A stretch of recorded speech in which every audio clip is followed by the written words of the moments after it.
Seuls les vrais jeûneurs passeront par cette porte dorée du paradis. Les autres, fermés à jamais. Au nom d'Allah, le tout miséricordieux, le très miséricordieux. D'après Salih ibn Sa'ad al-Sa'idi, qu'Allah l'agréé, le prophète que la prière d'Allah et son salut soit sur lui a dit, il y a certes dans le paradis une porte que l'on appelle Ar-Rayyan. Premièrement, c'est par cette porte que les jeûneurs vont entrer le jour de la résurrection et personne d'autre qu'eux ne va entrer par cette porte. Deuxièmement, il sera dit, où sont les jeûneurs? Troisièmement, alors ils se lèveront et personne d'autre qu'eux n'entrera par cette porte. Une fois qu'ils seront entrés, quatrièmement, cette porte sera fermée et plus personne n'entrera par cette porte. Rapporté par Bukhari dans son Sahih 1896 et Muslim dans son Sahih 1152. Dans la langue arabe, le terme Rayyan désigne le contraire du terme al-Atshan, qui désigne une personne assoiffée. De plus, la construction grammaticale de ce mot indique le sens de l'insistance, ainsi le sens terme Rayyan, et la personne qui a vraiment bien bu. Les portes du paradis qui sont mentionnées dans les textes ont tout le nom de bonnes actions, comme la porte de la prière, la porte de l'aumône, etc. Voir Sahih al-Bukhari 1897 et Sahih Muslim 1027. Par contre, il n'était pas opportun d'appeler la porte par laquelle entreront les jeûneurs par la porte du jeûne, car en arabe le terme jeûne, as-siyam, signifie le fait de s'abstenir, el-imsek. Or, dans le paradis, il n'y a pas d'abstinence.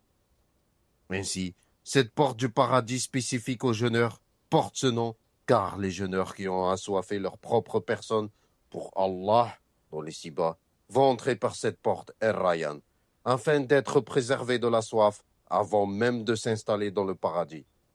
Deuxièmement, le fait que le prophète, que la prière d'Allah et son salut soit sur lui, ait terminé sa phrase par sa parole, personne d'autre qu'eux ne va entrer par cette porte, a comme objectif de venir appuyer le sens selon lequel cette porte est réservée aux jeûneurs.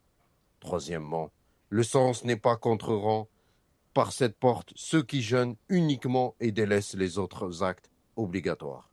Le sens est que la personne a fait les actes obligatoires imposés par Allah, puis après cela, elle a multiplié les jours de jeûne surérogatoires. Et quatrièmement, certaines versions de ce hadith mentionnent que dès que les jeûneurs vont entrer par cette porte du paradis, ils vont boire de suite et n'auront alors plus jamais soif.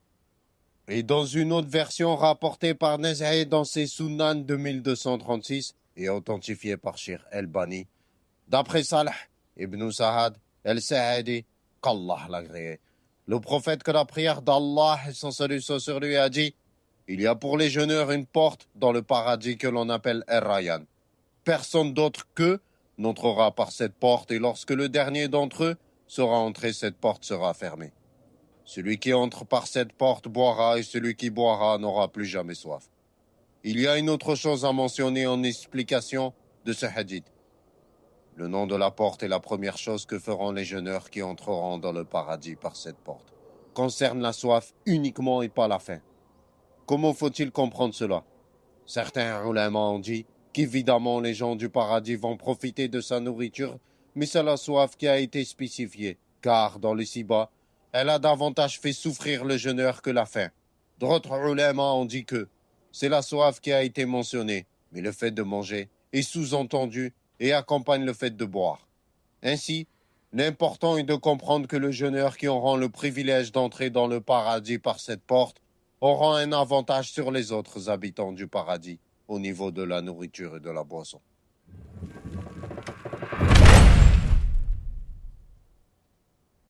Est-il important de jeûner le monde Allah, le miséricordieux, Dieu très miséricordieux.